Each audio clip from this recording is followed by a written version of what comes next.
ወንጀልና ችሎት አቃቤ ሕግ የተከሳሽ ጠበቃ ወንጀልና ችሎት የወንጀል ምንነትና የወንጀል ህጎችን በዝርዝር የሚመለከት የሬዲዮ ፕሮግራም ነው። ዘወትር ቅዳሜ ከ10 ሰዓት ከ40 ጀምሮ በፋና ሚዲያ ኮርፖሬሽን FM 105.3 ላይ ይደመጣል። ወንጀልና ችሎት በአውሮፓ ህብረት የገንዘብ ድጋፍ የፌዴራል ጠቅላይ ፍርድ ቤት የወንጀል ፍትህ ስርዓት ማሻሻያ ፕሮግራም ከፋና ሚዲያ ኮርፖሬሽን ጋር በመተባበር የሚያቀርቡት ሳምንታዊ ፕሮግራም ነው። ወንጀልና ችሎት። ችሎቱ ተሰይሟል።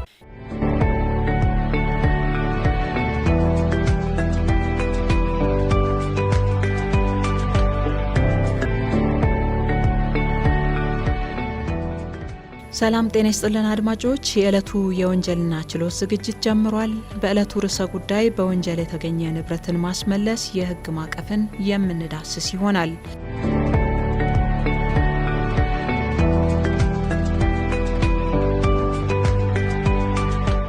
ማንኛውም ሰው በህገ ወጥ ድርጊት ማንኛውንም የኢኮኖሚ ጥቅም ማግኘት የለበትም። ምንጩ ያልታወቀ ንብረት በአንድ ሀገር የግብር ስርዓት፣ የውጭ ምንዛሪ፣ የገንዘብ ዝውውር ስርዓትና የውጭ ገቢ ቀጥተኛ ኢንቨስትመንት ላይ አሉታዊ ተጽዕኖ ያሳድራል።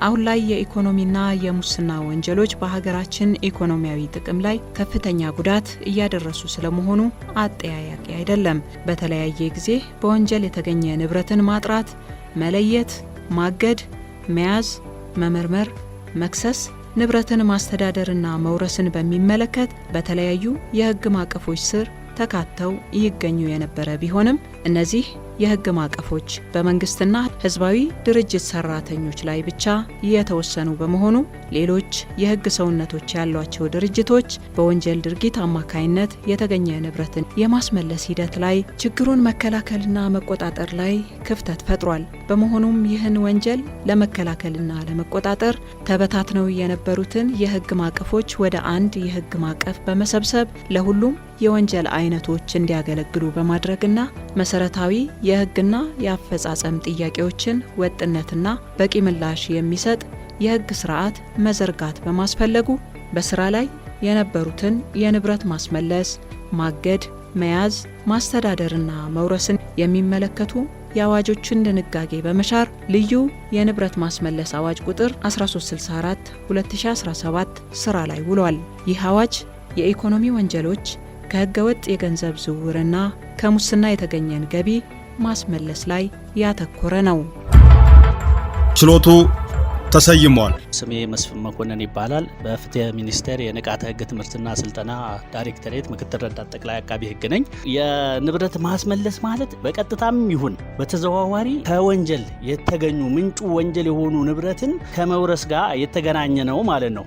እዚህ ላይ የወንጀል ፍሬ የሆኑ ንብረቶች ማለት ምንድናቸው የሚሉ ነገሮችን ስናይ፣ አንደኛ የወንጀል ፍሬ የሆኑ ንብረት ማለት በቀጥታም ይሁን በተዘዋዋሪ ከወንጀል የተገኘ ንብረትን ያካትታል ማለት ነው። አንድ ሰው ለምሳሌ ወንጀል ከሰራ በኋላ ያንን ወንጀል በሙስና ሊሆን ይችላል፣ በተለያዩ ድርጊቶች ገቢዎችን ወይም ደግሞ ገንዘብን ሊያገኝ ይችላል። ያ በህገወጥ መንገድ ያገኘውን ገንዘብ እንደ ህግ እንዳይደርስበት የመደበቅ፣ የመቀላቀል፣ የመለወጥ ስራዎችን በብዛት ስለሚሰራ ይሄ ህግ ከወንጀል ፍሬ ጋር የተገናኙ የተቀላቀሉ ወይም የተለወጡ ንብረቶችንም መርምሮ የማግኘት የመቀበል እና የማስመለስ ሂደቶችንም ይጨምራል ማለት ነው። ለምሳሌ አንድ ሰው በወንጀል ተግባር ያገኘውን ንብረት ለምሳሌ በውርስ ያገኘውን ቤት ቢያድስበት ከውርስ ጋር ያገኘውን ንብረት ጋር ቢቀላቅለው ወይም ደግሞ በሙስና ያገኘውን ከፍተኛ የሆነ ገንዘብ ቀጥታ ወደ ኢንቨስትመንት ቢያውለው በህጋዊ መንገድ አውጥቶ ኢንቨስትመንት ስራዎችን ቢሰራ ይሄ ገንዘብ ምንጩ በወንጀል የተገኘ ንብረት ነው ማለት ነው። ሌላው ወንጀል ለመፈጸም የሚውል ንብረት የሚያፈራውን ፍሬና የሚያስገኘውንም ገቢ ይጨምራል ማለት ነው። አንድ ሰው ለምሳሌ ሐሰተኛ የገንዘብ ኖቶችን ማተሚያ ማሽን ቢያመጣ ያ ሐሰተኛ የገንዘብ ማተሚያ ማሽን ሐሰተኛ ገንዘብን ለማተም ወይም ደግሞ ለመስራት የሚገለገልበት ነው ማለት ነው። ስለዚህ በዛ ሐሰተኛ ማሽን የሚያትመው ገንዘብ ብቻ ሳይሆን ያም ሐሰተኛ ማሽን መወረስና መያዝ እንዳለበት ያስቀምጣል። ምንጩ ያልታወቀ ንብረትን ያካትታል ማለት ነው።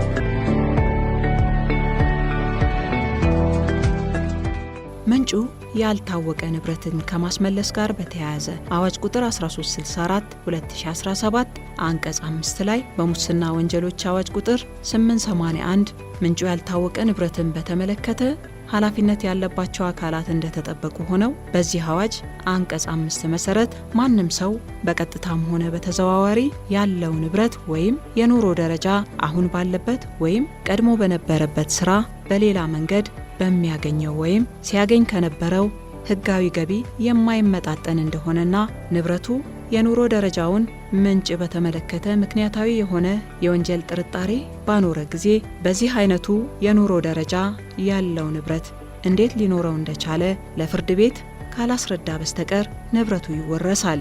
በዚህ በወንጀል ህጋችንና ሌሎች የወንጀል ድንጋጌዎች በያዙ አዋጆችና ህጎች ላይ የወንጀል ቅጣቶችን አስቀምጠው ነገር ግን ንብረት መውረስን እንደ ቅጣት ያላስቀመጡበት ሁኔታ አለ ማለት ነው።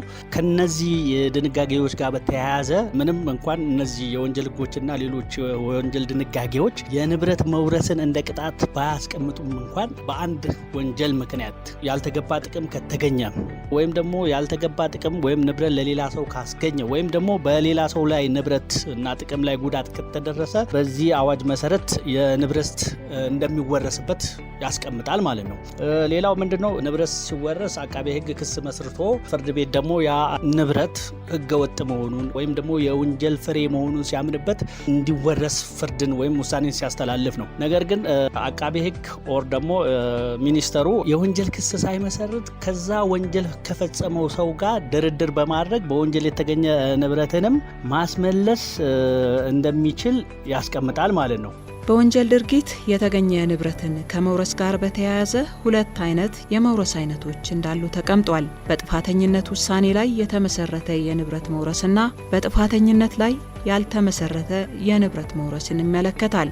በአዋጁ አንቀጽ 29 መሰረት በጥፋተኝነት ውሳኔ ላይ የተመሰረተ የንብረት መውረስ ማለት ተከሳሹ በፍርድ ቤት በወንጀል ድርጊት የጥፋተኝነት ውሳኔ መሰረት ተደርጎ የሚከናወን ነው ማለት ነው። በዚሁም መሰረት በወንጀል ክስ ጥፋተኛ የተባለ ማንኛውም ሰው ከወንጀል ድርጊቱ የንብረት ጥቅም ያገኘ፣ ለሌላ ሰው ያስገኘ ወይም በሌላ ሰው ጥቅም ላይ ጉዳት ያደረሰ እንደሆነ ንብረቱ እንዲወረስ አቃቤ ህግ ለፍርድ ቤት በሚያቀርበው ማመልከቻ የሚወረስ ሲሆን የወንጀል ቅጣት በይቅርታ ወይም ደግሞ በምህረት ቀሪ መደረግ፣ መገደብ ወይም በአመክሮ መለቀቅ መቃወሚያ አድርጎ ማቅረብ እንደማይችል ያስቀምጣል ማለት ነው። ሌላኛው በጥፋተኝነት ላይ ያልተመሰረተ የንብረት መውረስ ሂደት ነው። ይህም በአንቀጽ 30 ላይ የተቀመጠ ሲሆን በወንጀል ክስ የጥፋተኝነት ውሳኔ ባይሰጥበትም ከድርጊቱ የንብረት ጥቅም ያገኘ ከሆነ ንብረቱ እንዲወረስ አቃቤ ህግ ለፍርድ ቤት የሚያቀርበው ማመልከቻ በማቅረብ የሚከናወን ነው ማለት ነው። ነገር ግን በጥፋተኝነት ላይ ያልተመሰረተ የንብረት መውረስ ማመልከቻ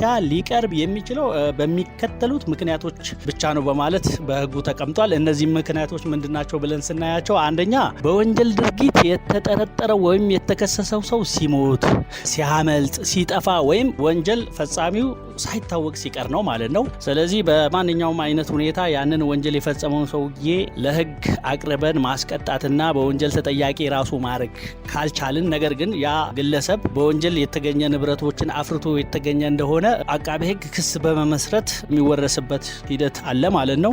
ሌላኛው በይርጋ ምክንያት የወንጀል ጥፋተኝነት ውሳኔ መስጠት ሳይችል ሲቀር ነው ማለት ነው። የተገኘው ማስረጃ ለወንጀል ስነ ስርዓት ተቀባይነት ያሌለው ሲሆን ወይም በዚህ ምክንያት ተከሳሹ ከቀረበበት የወንጀል ክስ ነፃ የተባለ እንደሆነ ነው ማለት ነው። በወንጀል ህግ መሰረት አንድ ሰው ለተከሰሰ ሰው በህገ መንግስቱ የተሰጡ መብቶች አሉት።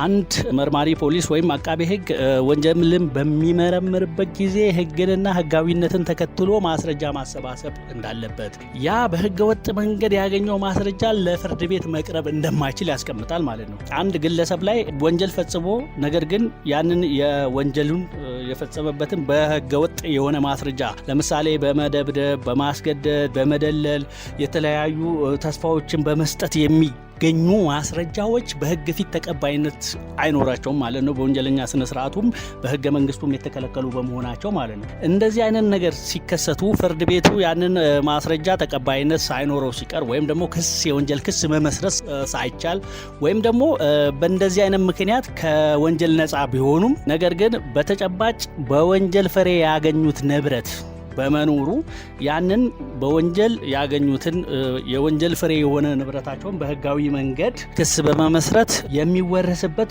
ሁኔታ ነው ማለት ነው። ሌላው ተከሳሹ ምህረት ሲደረግለት የጥፋተኝነት ውሳኔ ከተሰጠበት የወንጀል ድርጊት ጋር በቀጥታም ሆነ በተዘዋዋሪ የሚገናኝና በሶስተኛ ወገን ይዞታ ወይም ባለቤትነት ስር የሚገኝ ንብረት ሲሆን ተጠርጣሪው በወንጀል ያለመከሰስ መብት ያለው ሲሆን እና የህግ ሰውነት የተሰጣቸው ተቋማት በአዋጅ ቁጥር 1364 2017 አንቀጽ 4 ህዝባር 2 ስር የተጠቀሱት ተቋማትን ሳይጨምር ከወንጀል ድርጊት ንብረት ያገኙ ሲሆንና በወንጀል የማይከሰሱ ሁኔታ ሲኖር ከክስ ነፃ ተደርጎ ወደ ምስክርነት የዞረ እና በድርጊቱ ያገኘውን ንብረት ለመመለስ ፈቃደኛ ያልሆነ እንደሆነ የተገኘው የማስረጃ በወንጀል ክስ የጥፋተኝነት ውሳኔ ለመስጠት የወንጀል ማስረጃ ምዘና መስፈርትን የማያሟላ መሆኑ ተከሳሹ በንብረት መውረስ ክስ ነፃ የማያደርገው መሆኑን ያስቀምጣል ማለት ነው።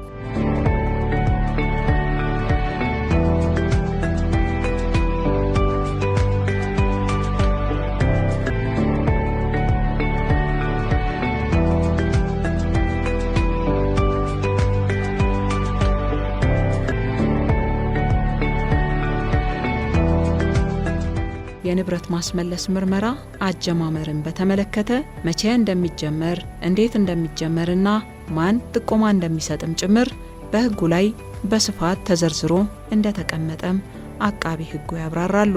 በእኛ ሀገር አንዳንድ ሰዎች አነስተኛ ስራ እየሰሩ ስራ መኖራቸው ራሱ ሳይታወቅ ነገር ግን ከፍተኛ የሆነ ንብረት አፍርተው የተንደላቀቀ ኑሮ ከህብረተሰቡ የተለየ በጣም የተንደላቀቀና ወጣ ያለ ኑሮ የሚኖሩ ነገር ግን አነስተኛ ስራ ላይ የተሰማሩ ሰዎች አሉ። እስከናካቴው ራሱ ስራ የማይሰራ ሰው ነገር ግን ከፍተኛ የሆነ ንብረት ያካበተ የተንደላቀቀና ውድ የሆኑ የኑሮ ዘይቤን የሚመሩ ሰዎች አንዳንዴም ደግሞ ዝቅተኛ የኑሮ ደረጃ ያለው በማለት ከግብር ነፃ ሆነው ነገር ግን ከፍተኛ የሆነ ገንዘብ እና ንብረት ያፈሩ ከፍተኛ ኑሮ ደረጃ የሚያሳዩ ሰዎች አሉ ማለት ነው። ስለዚህ እነዚህ ሰዎች ይሄንን ገንዘብ ወይም ደግሞ የዚህን የኑሮ ደረጃ እንዴት ሊኖሩ እንደቻሉ ያንን ንብረት ደግሞ እንዴት እንዳፈሩ አንደኛ ከዚህ በፊት ከሚሰሩት ስራ ከሚያገኙት ገቢ ወይም ደግሞ አሁን በሚሰሩት ስራ ወይም የሚያገኙትን ገቢ ጋር ምክንያታዊ የሆነ እና ትክክለኛ የሆነ ማስረጃ በማቅረብ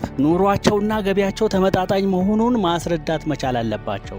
ያንን የማያስረዱ ከሆነ ተገቢ የሆነ ጥርጣሬ ያለ እንደሆነ አቃቤ ሕግ እነዚህ ሰዎች ይህንን ንብረት ከየት እንዳፈሩ በምን አይነት ሁኔታ እንዳፈሩ ጥያቄ ሲያቀርብላቸው በጽሁፍ የንብረቱን ምንጭ ያገኙትን ገቢ እያንዳንዱን ከማስረጃ ጋር አቅርበው ማረጋገጥ መቻል አለባቸው። ያንን ምክንያታዊ በሆነ መንገድ ካላስረዱ አቃቤ ሕግ ይህንን ያገኙትን ንብረት እንዲወረስ ለፍርድ ቤት ማመልከት እንደሚችል ያስቀምጣል ማለት ነው።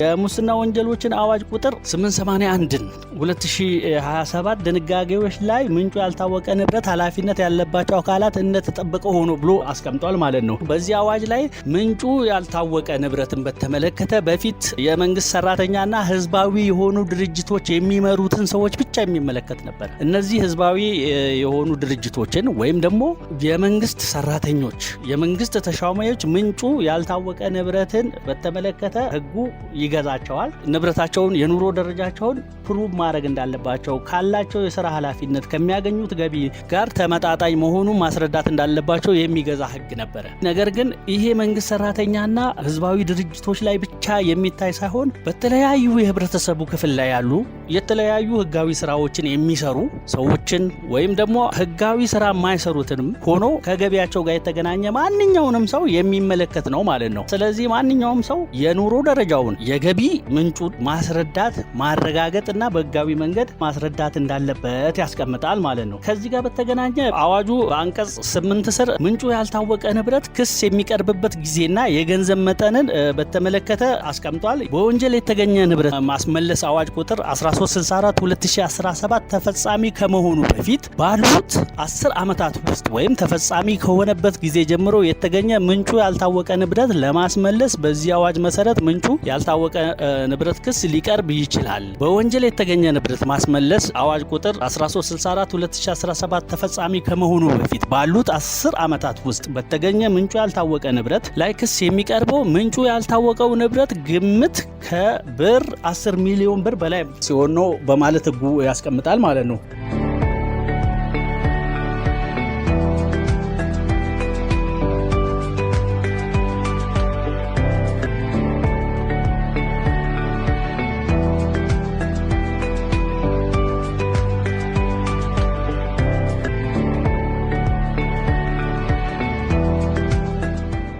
ሌላኛው ልዩ የምርመራ ዘዴ ሲሆን ከወንጀል ድርጊት ጋር የተገናኘ ማንኛውም ንብረት መኖሩን የሚያመለክት ማስረጃ ለማግኘት አቃቤ ሕግ ወይም መርማሪ አግባብ ካለው ተቋም ጋር በመተባበር ልዩ የምርመራ ዘዴዎችን በመጠቀም ማስረጃ ማሰባሰብ እንደሚችልም ነግረውናል። አቃቤ ሕግ ወይም ደግሞ መርማሪ የንብረት ማስመለስ ምርመራ የሚጀምሩት አንደኛ በሕግ የወንጀል ምርመራ ስልጣን ከተሰጣቸው ተቋማት ወይም ከሌሎች የመንግስትና የግል ተቋማት በሚመጣ ጥቆማ ወይም መረጃ ሊሆን ይችላል። ሌላው መረጃ ያለው ማንኛውም ሰው በሚሰጠው ምክንያታዊና አሳማኝ የሆነ ጥቆማ ሲያቀርብ ከፋይናንስ ደህንነት አገልግሎት ወይም ከሌሎች ፋይናንስ ተቋማት የሚቀርብ ጥቆማ ወይም መረጃ ሲሆን በማንኛውም ሁኔታ ንብረት ማስመለስ ምርመራ ሊጀመርባቸው ይችላል የሚሉ በቂ ምክንያቶች ሲኖሩ የንብረት ማስመለስ ምርመራ እንደሚጀመር ያስቀምጣል ማለት ነው። የንብረት ማስመለስ ምርመራ በአጠቃላይ በሁለት አይነት መንገድ ሊደረግ ይችላል።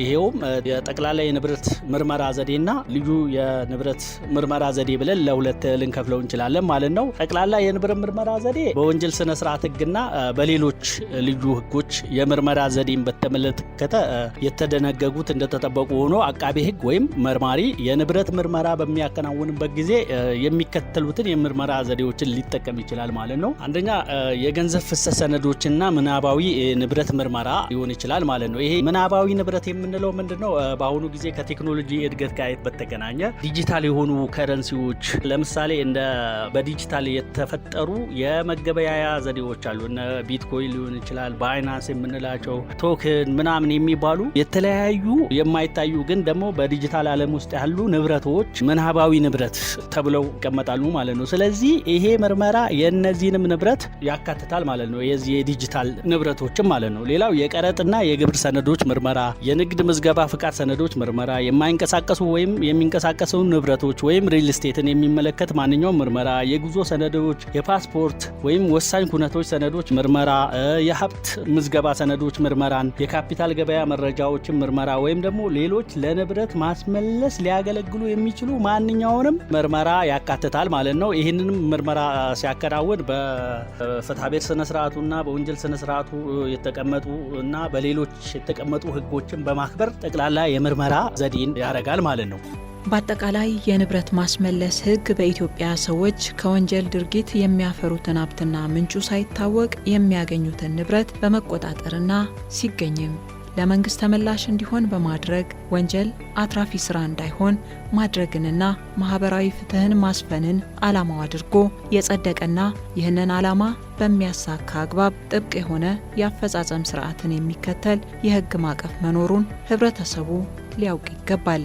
ይህ አዋጅ እንደ ኃላፊነት ወይም ደግሞ እንደ ግዳጅ ካስቀመጣቸው መካከል አቃቤ ሕግና ፖሊስ መርማሪዎች መረጃ በጠየቁ ጊዜ ማንኛውም ግለሰብ ተገቢውን መረጃ መስጠት እንዳለበት፣ የመንግስት ተቋማትም ይሁን ማንኛውም አካል ትክክለኛ መረጃ ማቅረብ እንዳለባቸው፣ ያንን መረጃ ደግሞ እንዳለ ማቅረብ እንዳለባቸውና የማቅረብ ኃላፊነት እንደተጣለባቸው በአዋጁ አንቀጽ 12 ላይ ተደንግጓል ማለት ነው። በዚህ አዋጅ መሰረት ያንን ማስረጃ ወይም መረጃ የማቅረብ ኃላፊነታቸውን ያልተወጡ እንደሆነ ወይም ደግሞ ማስረጃውን እንዲያቀርቡ ወይም እንዲገልጹ የተጠየቀ ማንኛውም ሰው ግዴታውን ያልተወጣ እንደሆነ ማስረጃውን እንዲያቀርብ አንደኛ ይገደዳል። በተጨማሪም ከ1 ዓመት በማያንስ ከ3 ዓመት በማይበልጥ ቀላል እስራት እንደሚቀጣ ያስቀምጣል ማለት ነው። ሌላኛው ማስረጃ የተጠየቀው ሰው ማስረጃውን የደበቀ፣ ሐሰተኛ ማስረጃ የሰጠ፣ ማስረጃውን ያጠፋ፣ ማስረጃ የመጠየቁን ሚስጥራዊነት ያልጠበቀ እንደሆነ ከ3 ዓመት በማያንስና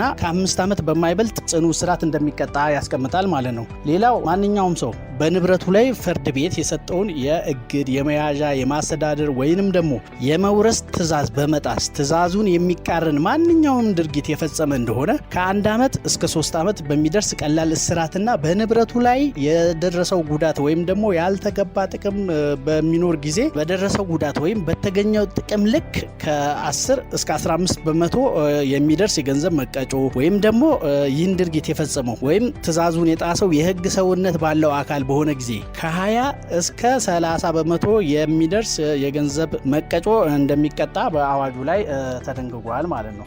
ከወንጀል ጋር የተገናኘ ንብረትን በሕግ አግባብ መውረስ ወንጀለኞች በወንጀል ድርጊታቸው አማካኝነት የሚያገኙትን ንብረት በመንጠቅና በማሳጣት በወንጀል ፍሬ ተጠቃሚ እንዳይሆኑ ማድረግ፣ ሌሎች ከወንጀል ድርጊታቸው እንዲታቀቡና ጉዳት የደረሰባቸው ንብረታቸው እንዲመለስላቸው ወይም ደግሞ እንዲካሱ ለማድረግ ያስችላል።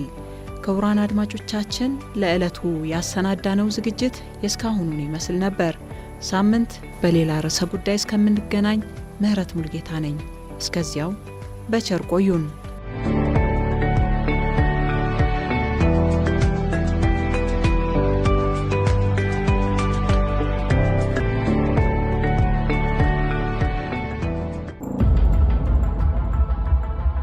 ወንጀልና ችሎት አቃቤ ሕግ፣ የተከሳሽ ጠበቃ፣ ወንጀልና ችሎት የወንጀል ምንነትና የወንጀል ሕጎችን በዝርዝር የሚመለከት የሬዲዮ ፕሮግራም ነው። ዘወትር ቅዳሜ ከ10 ሰዓት ከ40 ጀምሮ በፋና ሚዲያ ኮርፖሬሽን FM 105.3 ላይ ይደመጣል። ወንጀልና ችሎት በአውሮፓ ህብረት የገንዘብ ድጋፍ የፌዴራል ጠቅላይ ፍርድ ቤት የወንጀል ፍትህ ስርዓት ማሻሻያ ፕሮግራም ከፋና ሚዲያ ኮርፖሬሽን ጋር በመተባበር የሚያቀርቡት ሳምንታዊ ፕሮግራም ነው። ወንጀልና ችሎት። ችሎቱ ተሰይሟል።